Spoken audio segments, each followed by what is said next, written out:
Gracias por estar. ¿Todo listo? ¿Comenzamos? ¿Sí?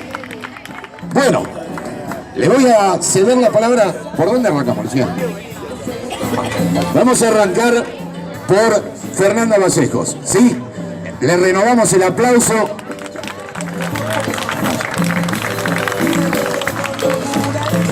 Bueno, fue una buena decisión porque yo soy la que vengo a traer las malas noticias. Después vemos si Lucía logra levantar un poco.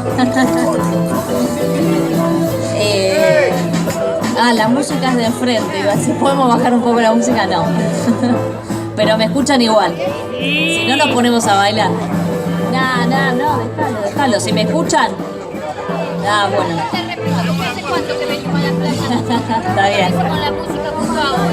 Bueno, ¿qué decirles? Primero, confesión, digo, sinceridad brutal, ¿no? Que la verdad, estos encuentros que eran felices de alguna manera hasta hace pocos meses atrás, porque uno venía a este tipo de reuniones, de diálogos, de encuentros, a contar las cosas buenas que estaban sucediendo, la salud que de alguna manera envolvía a nuestra economía. Lamentablemente, como todos ustedes ya saben, porque lo viven en carne propia a diario y seguramente no necesitan que yo se los venga a contar, es una situación que se ha revertido de una manera brutal, ¿no? Ha habido un giro copernicano en la situación de nuestra economía y por supuesto, como no era magia antes, esta situación que estamos viviendo tampoco es arte de magia ahora. Ha sido claramente el corolario de un conjunto de medidas económicas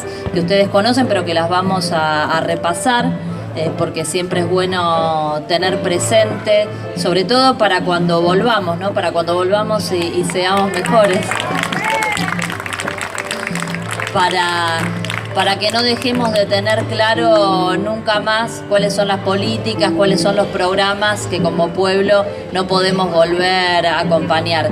Este gobierno que, como hablábamos hace unos minutitos ahí con la compañera, expresa, encarna y es, en definitiva, parte sustantiva del poder real, del poder fáctico, del poder económico en la Argentina, ha desplegado un conjunto de políticas económicas fuertemente antipopulares, fuertemente antinacionales, todas ellas en contra del pueblo trabajador, en contra de las grandes mayorías de argentinos y de argentinas, de los que trabajan, de los jubilados, de los pensionados, de los que habían sido restituidos en sus derechos y que venían siendo beneficiarios de políticas como la asignación universal por hijo. En definitiva, el conjunto de los ingresos de los argentinos y de las argentinas se ha desplomado. Por ahora vamos a enumerar las políticas, ¿no? Una devaluación profunda de nuestra moneda doméstica, ni bien asumió el gobierno, del orden del 5. ¿No se escucha? A ver, me paro a ver si ahí levantamos, abro los pulmones y...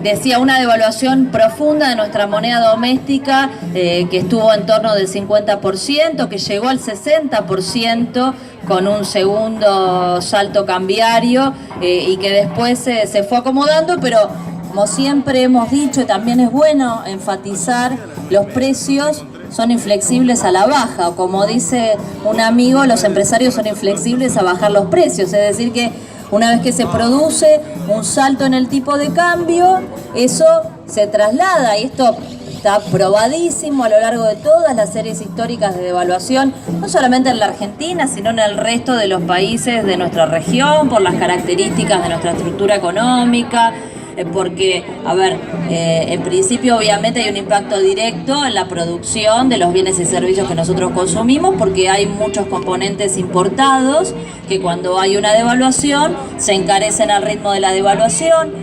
Además, hay muchos bienes transables, ¿no? Que se venden en el exterior, que se exportan y que cuando hay una devaluación obviamente incrementan la rentabilidad de los sectores que venden esos bienes al resto del mundo y que no están dispuestos a venderlos en el mercado interno por menos de lo que pueden obtener cuando lo exportan.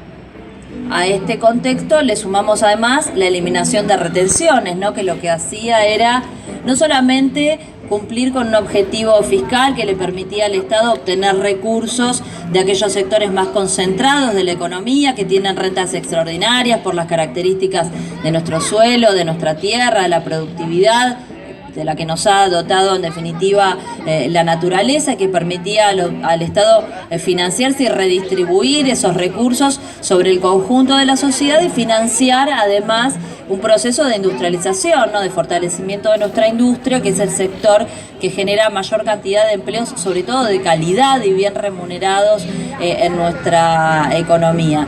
Y también la devaluación se traslada a precios porque los empresarios acumulan los excedentes de esos bienes que venden, que nos venden a todos nosotros, y esas ganancias lo que hacen es dolarizarlas.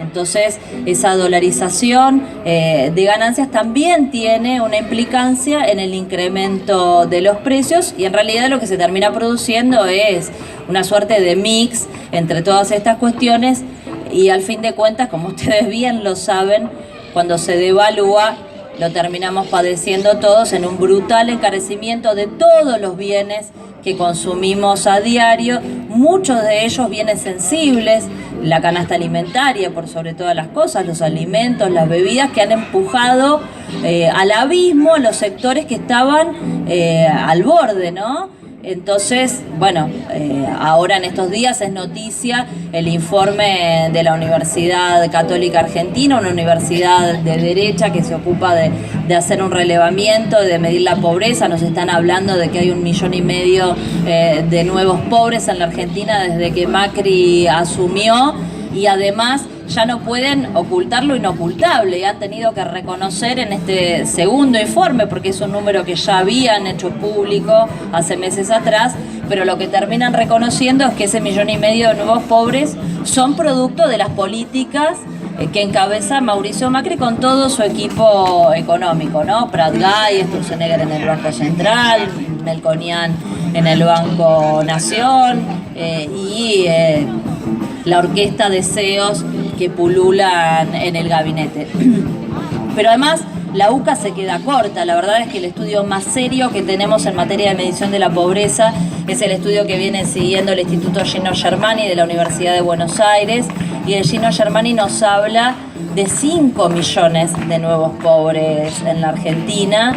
Es un número impresionante, ¿no? Estamos hablando de familias que han, en definitiva, perdido la dignidad del día a día, que están sufriendo. Estamos hablando de cuestiones que exceden largamente el análisis económico que uno como economista puede hacer. Digo, estamos hablando con el encarecimiento que hubo en productos indispensables como la carne, como la leche, que constituyen la base de la alimentación de los argentinos, de pibes que hoy están dejando, y hace ya varios meses, de comer carne, de tomar leche, que no están pudiendo incorporar las proteínas necesarias a su dieta, que están viviendo a hidratos de carbono, arroz, a fideos, y eso no lo podemos cuantificar hoy, pero esos pibes que llegan mal alimentados a los colegios, donde vemos además que se ha duplicado la demanda en los comedores escolares, en los comedores barriales, que exige además, y que por otra parte es algo que tenemos que saludar, ¿no?,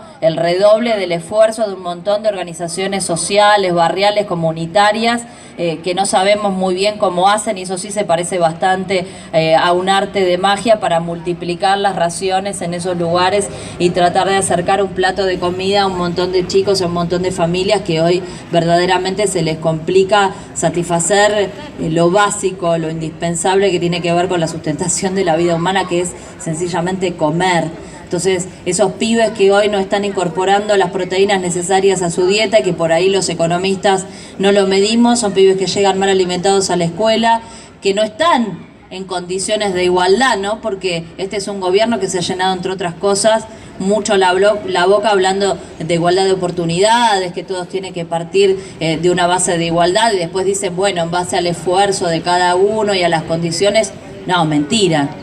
Digo, acá los pibes pobres están lejísimos de estar en igualdad de oportunidades con respecto a los que provienen de familias ricas, que si bien, digo, estas políticas han golpeado absolutamente a todos los sectores, a los sectores de mejores ingresos también, pero obviamente están lejos de padecer y de entender los padecimientos que los sectores populares hoy por hoy están viviendo, y diría que desde el primer mes en que asumió Mauricio Macri.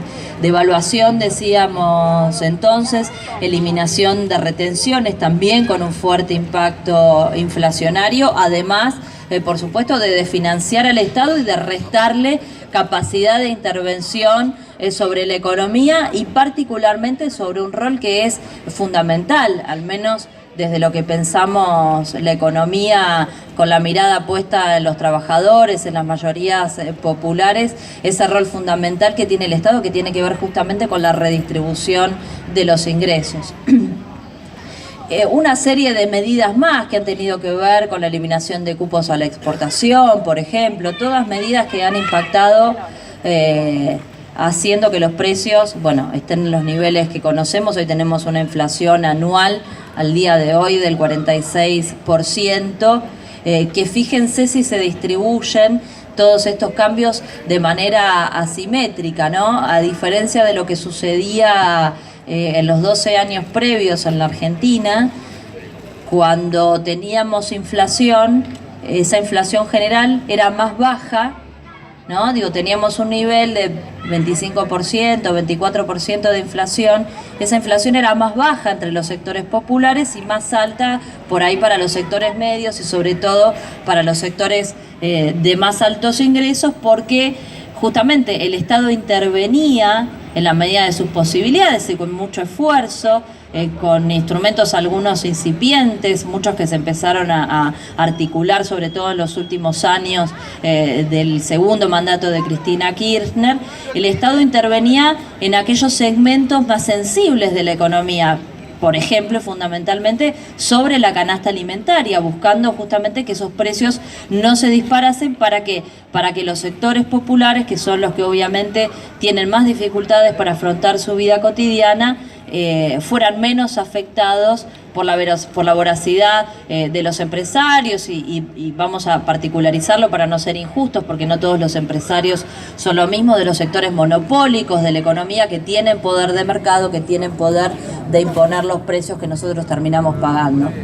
Esa situación se ha revertido, primero que prácticamente se ha duplicado la inflación en lo que podemos contabilizar al día de hoy, sino que además la distribución asimétrica de la evolución de esos precios ha impactado de manera muchísimo más fuerte sobre los sectores populares. Entonces, cuando empezamos a segmentar, lo que terminamos observando es que entre los trabajadores que pertenecen al decil de menores ingresos, esa inflación, que en términos generales es del 46%, llega al 52%. Entonces, ustedes saquen la cuenta, con una inflación del 46 o del 52% en el caso de los sectores de menores ingresos, con paritarias que han cerrado en promedio en el 31%, con jubilaciones que ahora, con el segundo aumento acumulado de septiembre, va a estar orillando el mismo promedio, 30-31%. Lo mismo sucede en el caso de la asignación universal por hijo. Bueno, tenemos ingresos que han perdido por lo menos 15 puntos en términos reales, en términos de capacidad adquisitiva frente a los precios. Y obviamente la otra gran medida, y tal vez la más descarnada, la más palpable, que por eso además ha generado una enorme movilización social a lo largo